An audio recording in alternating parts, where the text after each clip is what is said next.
കെട്ടിട പെർമിറ്റിന് കൈക്കൂലി വാങ്ങുന്നതിനിടെ health inspector അടക്കം 3 പേർ വിജിലൻസ് പിടിയിൽ. കൊച്ചി കോർപ്പറേഷനിലെ health inspector Madhu, junior health inspector Shanu, John എന്നിവരാണ് പിടിയിലായത്.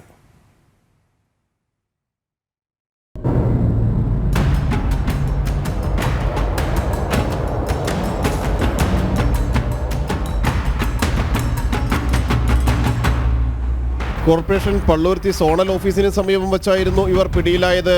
മൊബൈൽ ആക്സസറീസ് വിൽക്കുന്നതിനുള്ള ഗോഡൌൺ പെർമിറ്റിനായി എത്തിയ ആലുവ സ്വദേശിയോടായിരുന്നു കൈക്കൂലി ആവശ്യപ്പെട്ടത്.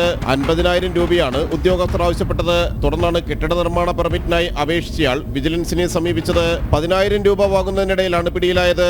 Health inspector Madhu, junior health inspector Shanu, ജീവനക്കാരനായ ജോൺ എന്നിവരായിരുന്നു പിടിയിലായത്. വിജിലൻസ് SP S ശശിധരന്റെ നേതൃത്വത്തിൽ DYSP ജയരാജും ടീമുമായിരുന്നു കൈക്കൂലിക്കാരെ വലയിലാക്കിയത്. നേരത്തെ കൊച്ചിയിൽ കൈക്കൂലി വാങ്ങുന്നതിനിടെ അസിസ്റ്റന്റ് ലേബർ കമ്മീഷണർ പിടിയിലായിരുന്നു. UP സ്വദേശി അജിത് കുമാറിന്റെ വീട്ടിൽ നടത്തിയ പരിശോധനയിൽ 2.5 ലക്ഷം രൂപയും പിടിച്ചെടുത്തിരുന്നു.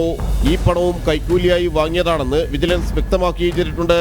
സ്വർണവും കസ്റ്റഡിയിലെടുത്തിരുന്നു. കാക്കനാടുള്ള കേന്ദ്ര ഡെപ്യൂട്ടി ചീഫ് ലേബർ കമ്മീഷണർ ഓഫീസിൽ വിജിലൻസ് സംഘം നടത്തിയ പരിശോധനയിലായിരുന്നു അജിത് കുമാർ പിടിയിലായത്. ഉദ്യോഗസ്ഥരുടെ കൈക്കൂലി തടയുന്നതിനായി വിജിലൻസ് നിരീക്ഷണം ശക്തമാക്കിയിട്ടുണ്ട്. പൊതുപ്രവർത്തകരുടെ അഴിമതിയിൽ വരുന്ന ഏത് കാര്യങ്ങളും പൊതുജനങ്ങൾക്ക് അറിയിക്കാമെന്ന് വിജിലൻസ് അറിയിച്ചിട്ടുണ്ട്. നമ്മുടെ രാജ്യത്തെ ബാധിക്കുന്ന ഏറ്റവും പ്രധാനപ്പെട്ട വിപത്തുകളിലൊന്നാണ് അഴിമതി. സാധാരണക്കാരായ ആളുകൾക്ക് സർക്കാർ ഓഫീസുകളിൽ നിന്ന് കാര്യം നടക്കാൻ പലർക്കും കൈക്കൂലി കൊടുക്കേണ്ട ഒരു സാഹചര്യം. കൈക്കൂലിക്കും കൈക്കൂലിക്കാർക്കെതിരെയും ശക്തമായ നടപടികൾ നേരത്തെ തന്നെ കേന്ദ്ര സർക്കാർ ആരംഭിച്ചിട്ടുണ്ട്.